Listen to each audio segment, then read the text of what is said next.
For the Amish, the road of life leading to heaven is not a highway traveled by many. It more resembles a back road, a road traveled by those few who choose to identify with the Amish community.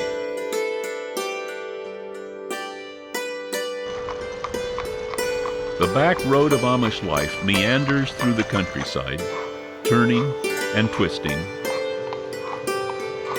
occasionally passing in the shadow of, and sometimes intersecting with the main traveled roads.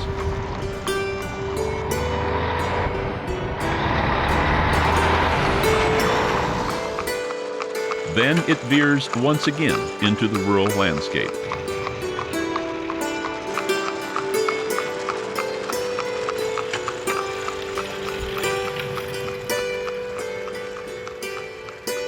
The Amish are considered to be unbelievably holy and unbelievably hypocritical. Of course, Amish life is neither unbelievably holy or unbelievably hypocritical. It's something other than that. The Amish began in the late 1600s in the mountains of Switzerland. Founder Jacob Amann was born near the mountain village of Erlenbach in the Zemmental Valley. The church where he was baptized as an infant still stands, its ancient frescoes overlooking the baptismal fount. Later, he joined other peasants from these mountain valleys seeking to reform the state church. In 1680, Amann moved from Erlenbach to the Steffisburg region. Here he urged anyone who would listen to join the Anabaptists, a group of reformers who were renouncing their membership in the state church by being baptized into the adult community of faith. The state did not look kindly upon this new underground church. The castle in Thun was used as a prison and torture chamber for Anabaptists. The clock-towered church in Schwarzenegg was built with money garnered from confiscated Anabaptist property.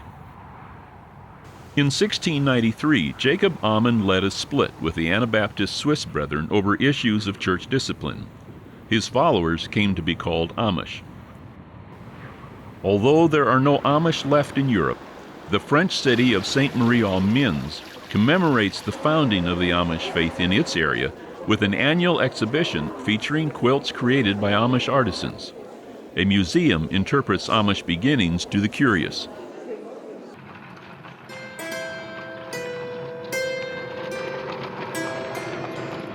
Today, 200,000 Amish inhabit 27 states and the province of Ontario. Their common use of horsepower and distinctive clothing mask the diversity found in their many communities.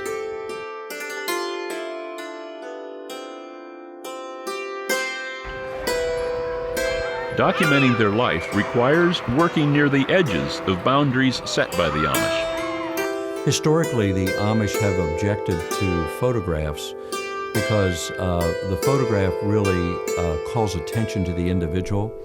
So in many Amish communities, there would be a strong feeling that you shouldn't pose for a photograph.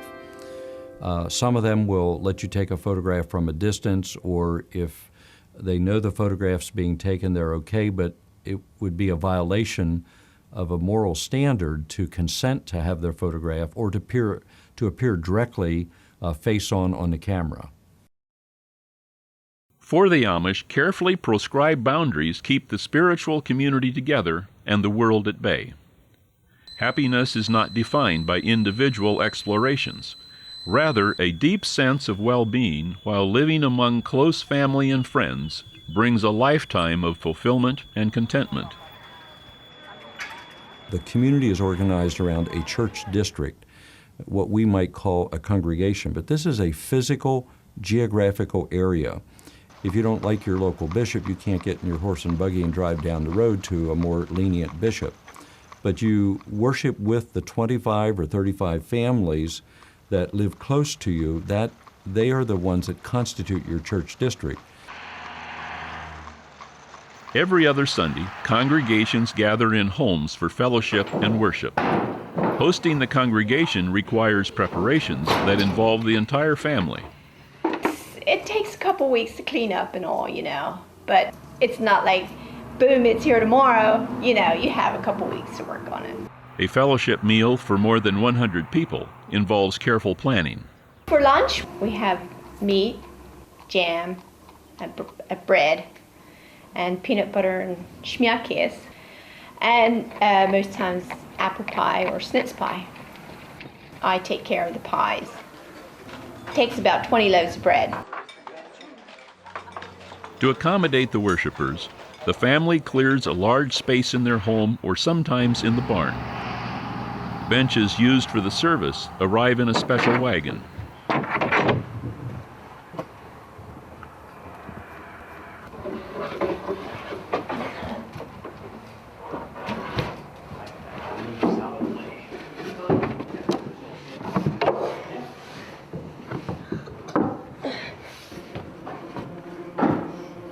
The benches are arranged so that worshipers will sit facing each other, women on one side, men on the other.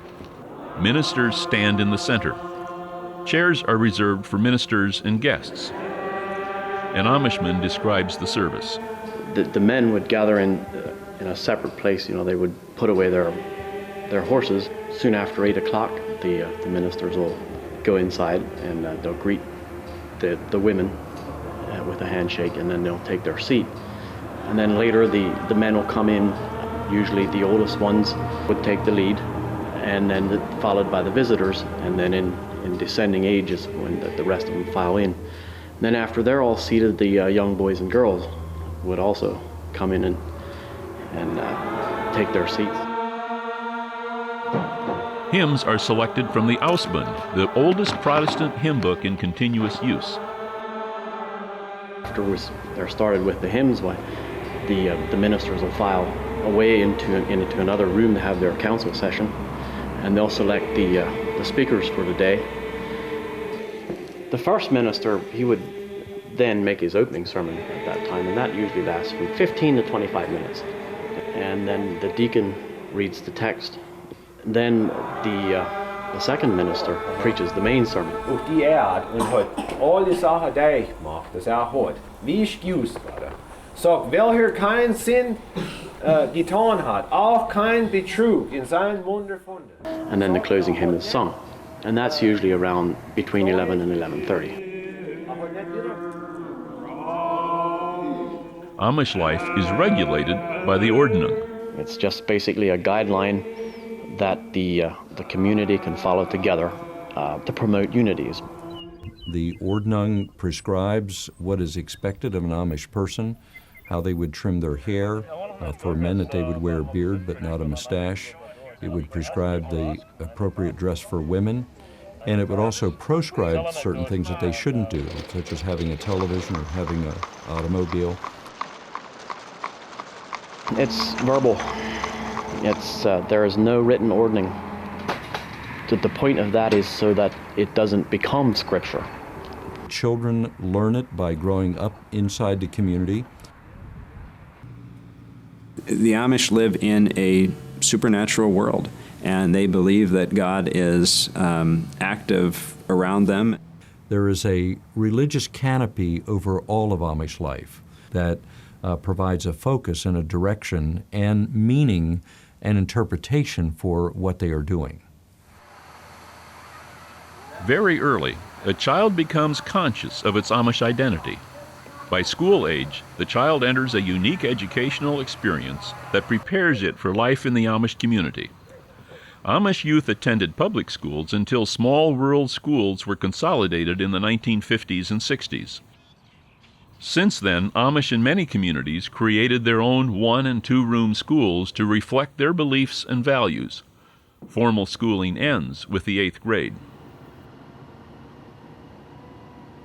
The rise of Amish owned and operated schools is a very important change in protecting Amish identity and providing a strong sense of an Amish environment for young children in school. In recent years, Amish schools have all been constructed, new construction by Amish parents. Someone donates some land.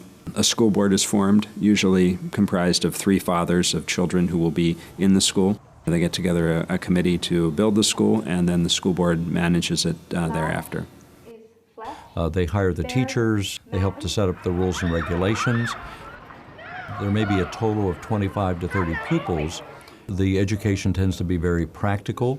It focuses on reading, focuses on writing, business, math, some geography. Science is not taught, nor is any technology used in the Amish school. Psychologically and socially, it's a very secure place. You are an individual. You're not a number. You're known as Joe or John. The Amish teachers are Amish women who themselves are the products of Amish schools. Amish teachers are not certified. They don't receive training beyond the fact that they were good students themselves. They're selected because of their interest in academic things. One of the most important qualifications for an Amish teacher is to have a good moral character and to be a representative of what a good Amish person should be, to live one's life within the ordinance. I'm going to try. Yeah. The education of Amish teachers is very informal. Much of it is self-taught.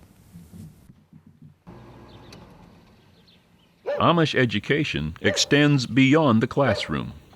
The most important type of education is watching and observing parents, other adults, aunts and uncles, and family members. So the Amish children learn by doing and watching more than by formal study and formal education.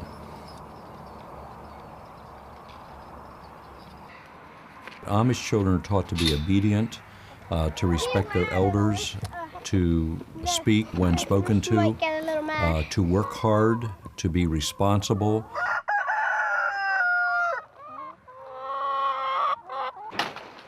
In this Amish home, the boys are raising guinea pigs. Father and sons built the cages. Great for them, and it gives them chores and responsibility, and it teaches them about making decisions and cooperating with each other and doing business dealings with, suppliers and buyers and so forth. These are authentic, organic. Your dog would get him. It depends. Now, if that pen would have like 12 little ones in, and the biggest ones were born a half week earlier or a week, we'd get the older ones out, so the smaller ones would have a chance. Because the mother can only feed 2 at a time. As youth mature, they are given more freedoms. When they're 12 or 13, on a weekend they're at home with their family. But then something magic happens when they're 16 or 17, and for the first time they're able to go out and be with their peers. One of the first independent decisions an Amish person makes is to decide which youth group to join. This period is often called roomspring. It means running around. And it's when a young man may get his first carriage. And at the age of 16, he'll select a youth group and he'll spend time with them every weekend. It's during that period of time, after they're in roomspringa, that they begin dating. Dating tends to be done while participating in groups. He's growing up and he needs to learn to make his own decisions.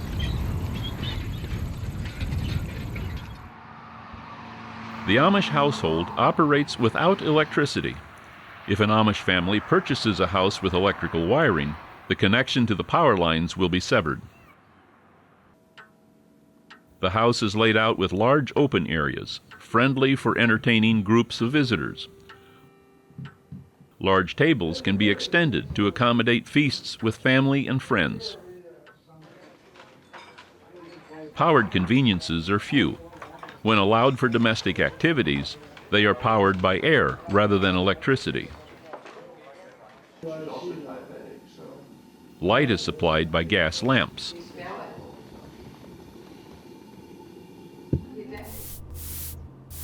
After marriage, an Amish woman almost never works outside the home. Her days are filled with cooking, sewing, gardening, and caring for her children. She sews most of the clothes worn by her family on an air-powered or foot-operated sewing machine and maintains a garden sufficient to keep the family in vegetables most of the winter. Washing is often done with an old-style wringer washing machine run by air power. Her house may be decorated with family histories and heirlooms. Almost never will a print of a photograph be displayed, although paintings are becoming more acceptable than in the past.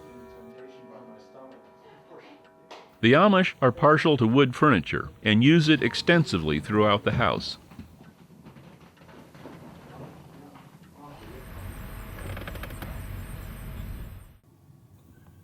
Many homes have a small cottage business attached that supplements family income. These home-based enterprises are often run by women. It is a place where children and parents work side by side, where children learn the practical side of business activity.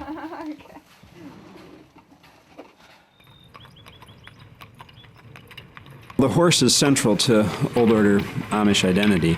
As one Amishman said, the horse is our pacer. It slows us down. It sort of regulates the speed of our life. Just about every family would have a horse. There are some older couples who don't, and there are a few households, mostly older single adults who live in town, who don't have horses, who just walk where they need to go or hire rides. On many Pennsylvania Amish farms, mules are preferred over horses for farm work because they are hardier than horses. But in most other Amish communities, mules are not allowed. Those that are opposed to mules feel like it's tampering with God's order to mix together a donkey and a horse. The debate, mules versus horses, is something you can find in documents back into the 1860s and 1870s, when there was a discussion of whether a mule really was a natural creation of God or not. Once the Amish establish a tradition, they tend to stick with it with a tenacity that's pretty strong for many years.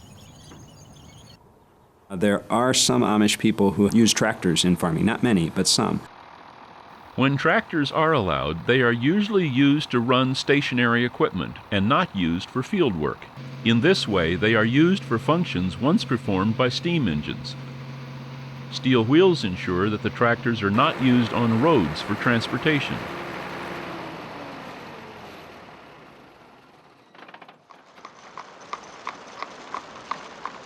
The buggy has become symbolic of the great diversity of practice among the Amish.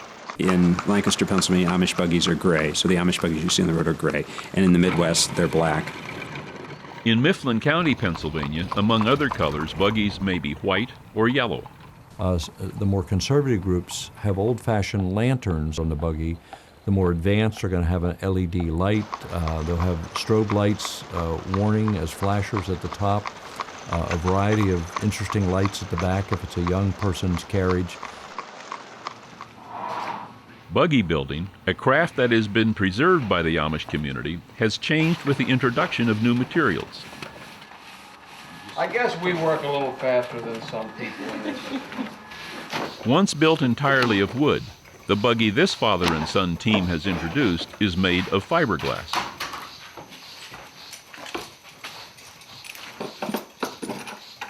This is now, about an hour, 15 minutes later. There it is. There it is.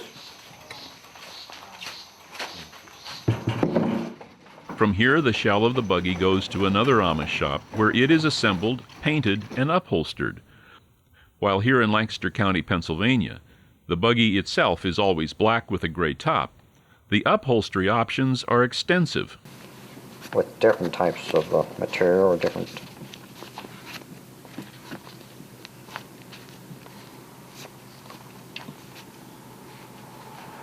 It's amazing, Henry. I just had no idea there were so many choices. Mm-hmm. You can build a new carriage for $5,055 if you're not going too heavy on extras and this and that. But for some of these teenagers, and they, we want this, we want that, we want lights here, we want lights there, and we want lights in the bottom, we want lights on the side, and well, hey, you're talking about $6,500 then. For the builder, young Amish men sometimes request more than he's willing to deliver. The guy says, hey, mount me a shelf back there and then run my wiring back there from my tape player. Well, I told him, okay, I'll put the shelf there, but I ain't going to run the wiring. That's going to be your problem. Wheels, once made only with wooden spokes, now are often made from fiberglass or aluminum. To reduce the noise level that these more resilient new materials generate, the Amish have experimented with adding a rubber cushion between the wheel and the rim. And all you hear is the clip-clop of the horse, because the wheels run so quiet.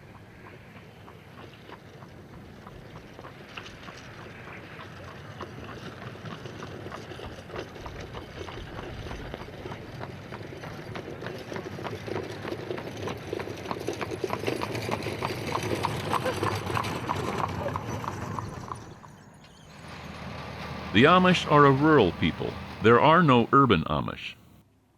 There have been many changes with Amish farming in recent years. We feel farming is a noble occupation. We'd like to preserve that for people that want to farm. Recent agricultural policies and encroachment of urban areas onto Amish farmland are forcing changes in an historic way of life. Tobacco was consistently raised by Amish families in eastern Pennsylvania, but not in other states. It was a year-round, labor-intensive crop. But in recent years, that has declined because of tobacco prices becoming lower and because of some concern for the negative health impact of tobacco. On many Amish farms, corn has replaced tobacco as the major crop. This Amish farmer has taken on a hired hand, a young boy who has finished 8th grade but is still too young to enter the local industrial workforce.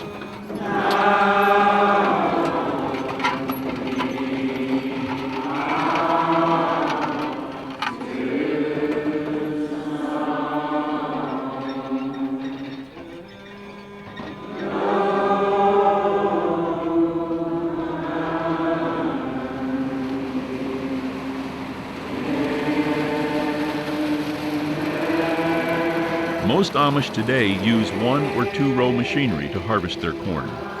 The corn ear is picked and stored in a crib where it air dries to a desired moisture content. It is then often shelled and ground into feed for livestock. On this Amish farm, the machinery is operated by gasoline or diesel engines. On more conservative Amish farms, such power would not be allowed. It's slow and tedious work, which the Amish don't mind.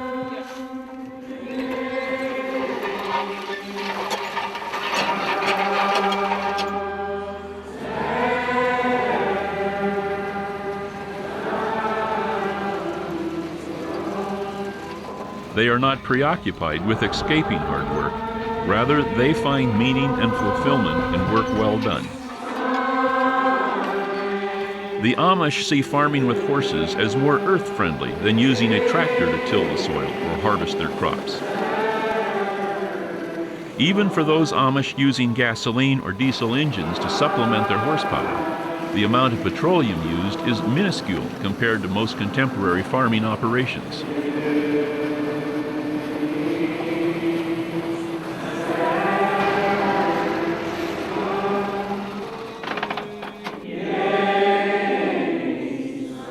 Many Amish farmers rely on milk from dairy cows for their primary source of income.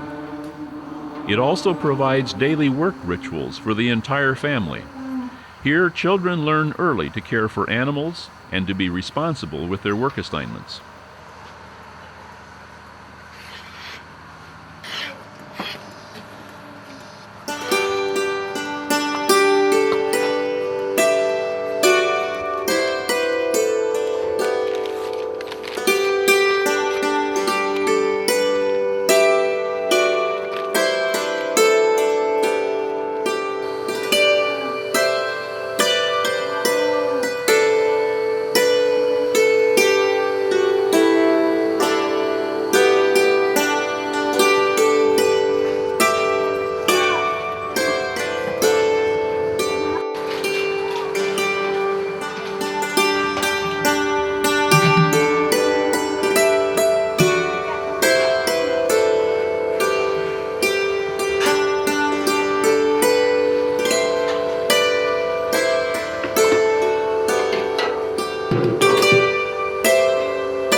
Within traditional agriculture, the Amish are moving into specialized areas. 50% of Americans don't care what they eat as long as it's quick, cheap, and tastes good. The other 50% care, with 20% that care a lot. They're willing to pay more for food that they consider is safe, healthy, and it supports sustainable small agriculture. A number of Amish farmers are developing organic products that they are marketing. We have everything it takes to produce what those people are willing to pay a premium for. Because of the enormous investment that's required to buy a farm, the cost of farming and the low profit margin from farming has really pushed a lot of Amish people in the direction of small businesses. It's hard to give $1 million or $1.5 million for a farm and milk 30 cows. You can't pay it off. You need to have 80 or 100 cows to pay off $1 million or $1.5 million. And the technology, they're not allowing the technology to grow with 80 to 100 cows. I think that's where the biggest deal is right now. As a result, today in some Amish communities, nearly 90% of Amish families depend on sources of income other than farming. There would be certain businesses that would just be unthinkable for an Amish person to be involved in. There are Amish shops that repair tractors, but not televisions. Historically, the Amish have resisted business enterprises, preferring the cultural and technological isolation farming with horses affords. But in recent years, there's been a rapid movement into businesses. So it really is a kind of mini industrial revolution, Amish style, that has happened in a lot of different communities. For some Amish industrialists, business carries a deeply moral, even spiritual dimension. I want to do or create something that I feel is appropriate to what we profess to be. That we create or make or sell something that is beneficial to society in general. The Amish approach business with the same down-home practicality that has marked their farming operations for generations.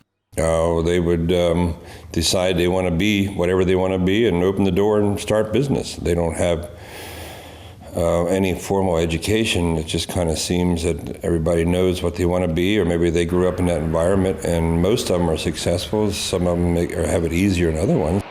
Some of the major types of businesses that have developed are construction, woodworking shops, building fine furniture, outdoor furniture, indoor furniture. Also, a lot of machine shops have emerged where they're building equipment or modifying equipment.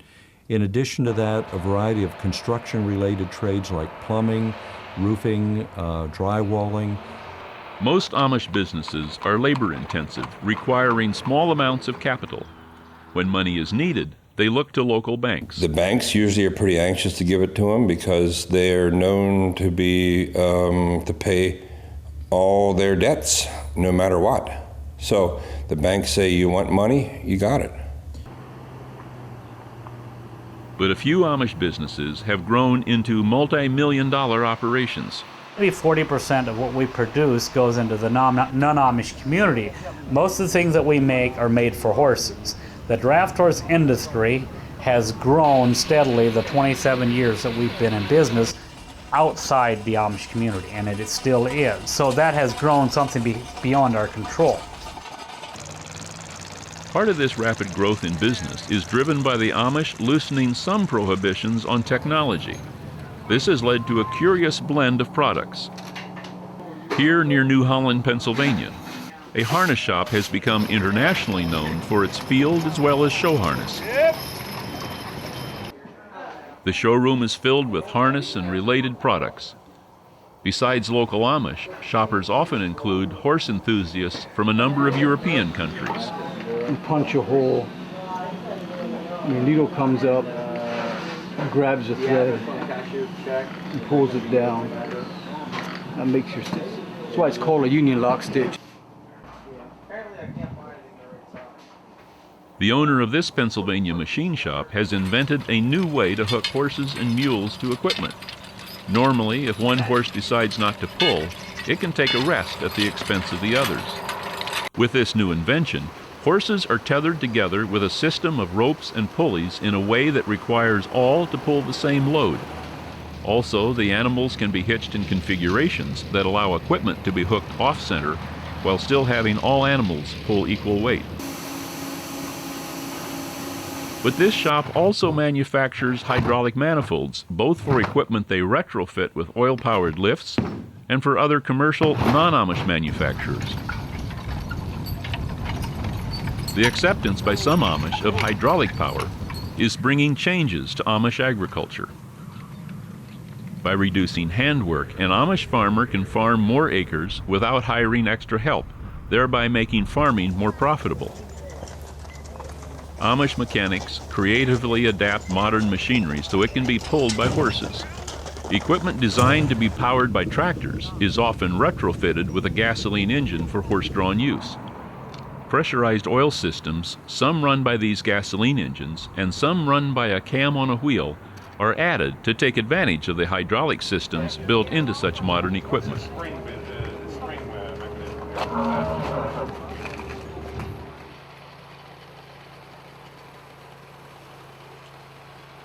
Even while the acceptance of technology is revolutionizing the way Amish farm, the essential identity and practice of Amish life is preserved. To promote the viability of farming with horses and to showcase their products, the Amish have banded together with non-Amish to stage an annual exhibition called Horse Progress Days. Amish and non-Amish manufacturers from the entire region and even foreign countries come to see the cutting edge of horse-drawn machinery. Each piece of equipment is demonstrated under actual working conditions.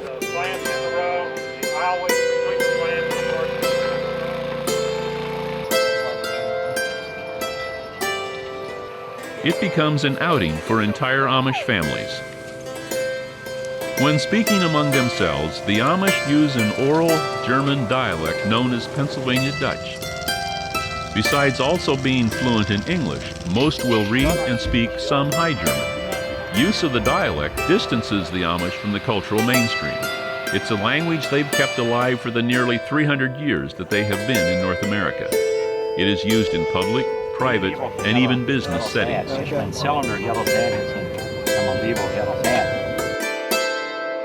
As Amish businesses grow, they engage in business practices that allow them to be competitive. Amish business people typically are not permitted to have their own websites or to use a computer to market their products, but they'll outservice it, so to speak, to an outside distributor who may do that. Some of them may have dozens of distributors across the United States, because many of these products are moving out of state and really enjoy a wide distribution into other areas. Each year outside Lancaster, Pennsylvania, Amish businesses and manufacturers stage a large wholesale show where Amish products are showcased to wholesalers and retailers from across the nation. Only Amish businesses participate. Maybe 100 or 150 Amish manufacturers will come together and display their products over 2 or 3 days, and wholesale buyers from out of state will come, and they'll have a chance to see the products, meet the producers of the products, and develop long-term relationships where they will buy products and distribute them, sell them in their area. Borrowing the idea from the outside world, the Amish pathway here intersects with the surrounding culture. Amish prefer home-based cottage businesses. Frequently, a place is built for the business on the family homestead. Whether the business is home-based or has grown to become a factory complex, no electrical power lines enter the premise.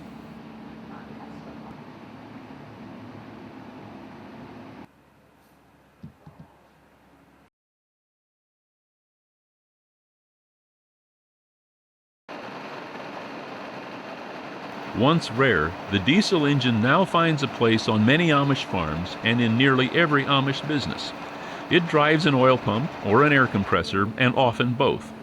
Production equipment like saws and milling machines are retrofitted with air or hydraulic motors. If welding is necessary, the diesel motor also drives an electric generator.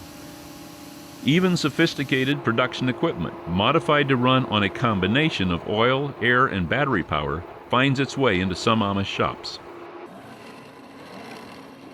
While still far apart, economic and technological pressures have brought the back roads traveled by the Amish just a bit closer to the cultural path pursued by most Americans. I guess the biggest thing that the people would be facing nowadays would be the cultural shift or the vocational shift from being primarily an agricultural people to where they're getting into trades. The movement off of the farm into businesses is the most significant and profound change in Amish life since they came to the New World. In every case, the shift away from farming in Amish communities produces change. The kind of work that they move to when they move away from farming shapes what that change is. It will have enormous consequences long-term in terms of exposure to English, greater exposure to technology, greater exposure to the outside world, changing gender roles because the father's working away from the home. While the Amish acknowledge the need to increase family income, not all like the road on which this places them. Virtually every Amish person you talk to will tell you the farm is the best place to raise your family. I think we should farm. We should be food producers. And yet they will often follow that very quickly with the realities of farming, particularly on the small scale that they prefer to do it. They view the choices that they're making economically as making the best of a difficult situation. Or the next best thing to being a farmer is having a small cottage business. People who have small businesses end up working probably as many hours as farmers, and while they may make handsome profits, they end up plowing those back into the business. Some of the business owners have considerable more wealth than day laborers who would work in their shop or even farmers. There's much more traveling. There are several sites nationally where some Amish would congregate for several weeks to enjoy the sunshine over the winter months. Sarasota, Florida draws hundreds of Amish vacationers each winter, where they make do without horse and buggy, while maintaining their distinctive dress and lifestyle. Frequently, the Amish travel further than horse and buggy allows. They are quick to hire a bus or a van. In explaining why they are allowed to hire taxi services but cannot own a car, one Amishman asked, "When you fly somewhere, do you buy a plane or a ticket?" Amish communities have varying attitudes about their people working in factories. In Pennsylvania and Ohio, only a small minority work in non-Amish factories, but in Indiana, the majority have found employment in the recreational vehicle industry. People who work in factories will cite as a benefit of working in the factory is that you go away to the factory, you put in your 8 hours, and you come home. You're working 40 hours a week to have an Amish life the rest of the time. A wool coat for it. Factory work does separate the family, pulls the father out of the home, and you have mothers having to assume more responsibility for child rearing. Children come home from school, and there aren't a lot of chores, certainly not the farm chores, and not even the kind of cleanup around the shop business chores that you might have with an at-home business. In the last few years, Amish society has been opening to broader society and closing at the same time. The rise of Amish schools has only been in the 1970s and 80s. In some ways, Amish children, by attending private schools, Amish schools, are being socialized into an Amish way of life that their grandparents would not have been. That is, their grandparents would have grown up going to public schools, mostly interacting with non-Amish peers in school, but then entered an Amish adult work world in which they were mostly with other Amish people on a farm. Their grandchildren now attend Amish schools with a mostly, almost exclusively Amish peer group, but then as adults are working in settings where they're surrounded by non-Amish people. When tragedy strikes an Amish family, they are supported by family and friends. The community steps in, providing comfort and support. The tradition has been if a barn burns down, the community comes in quickly. Several hundred people will help clean it up, and an Amish contractor will develop plans for building a new structure.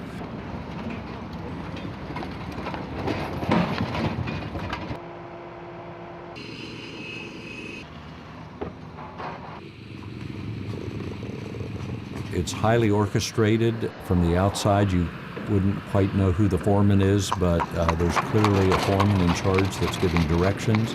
The day of the barn raising, the head carpenter stands back and watches. He's giving almost no instructions, and he said, I slept nothing last night. But he will have his 3 or 4 or 5 men there that know what's going on. Each one is at one part of the barn and giving instructions. And by the day of the racing, his work is done. He just stands back and watches it unfold. Women will prepare food. At noon, the workers move to a nearby farm where the women have prepared the midday meal.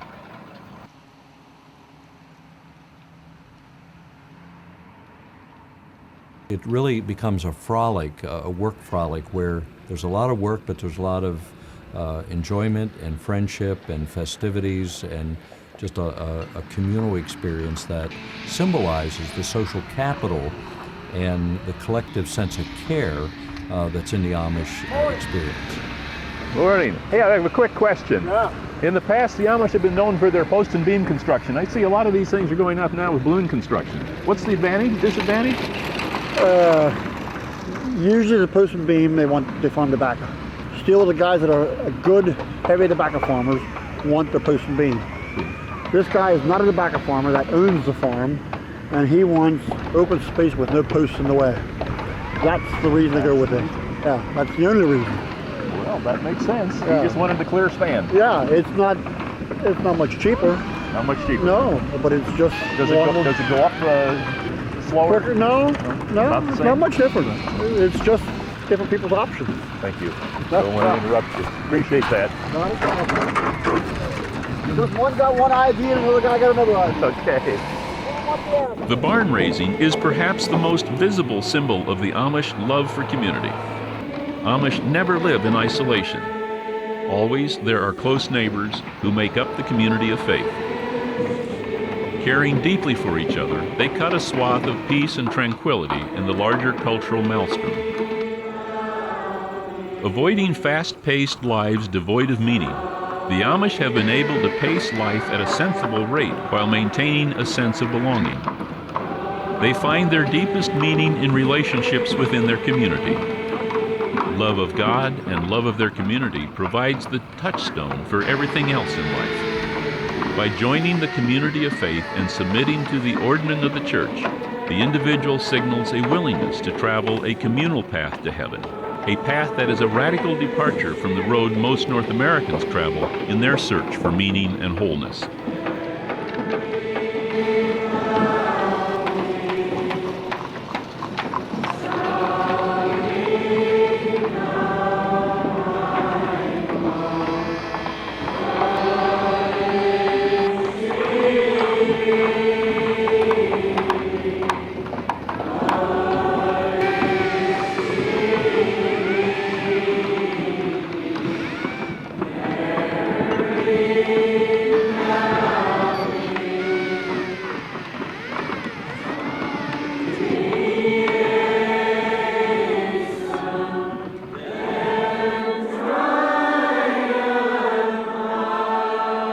On Monday, October 2, 2006, the tranquility of the Amish community was shattered when an outsider barricaded himself inside an Amish one-room school. By the time the ordeal ended, he had killed 5 girls and seriously injured 5 others before shooting himself.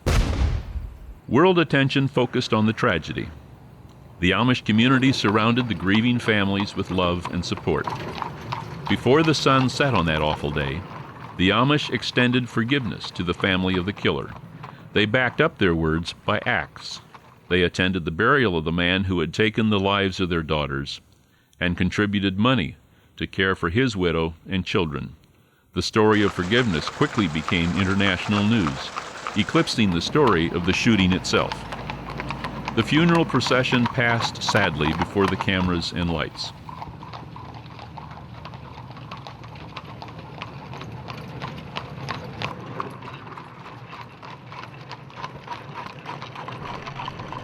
The school was quickly boarded up, and the public kept at bay.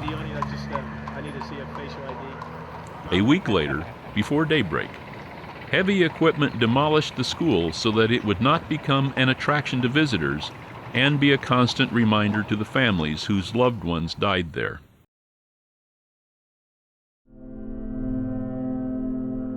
By daybreak, nothing remained but memories. Although the wounds would last a lifetime, the community of faith had proven once again its sufficiency in times of tragedy, and together it began the long road to restoration and reconciliation.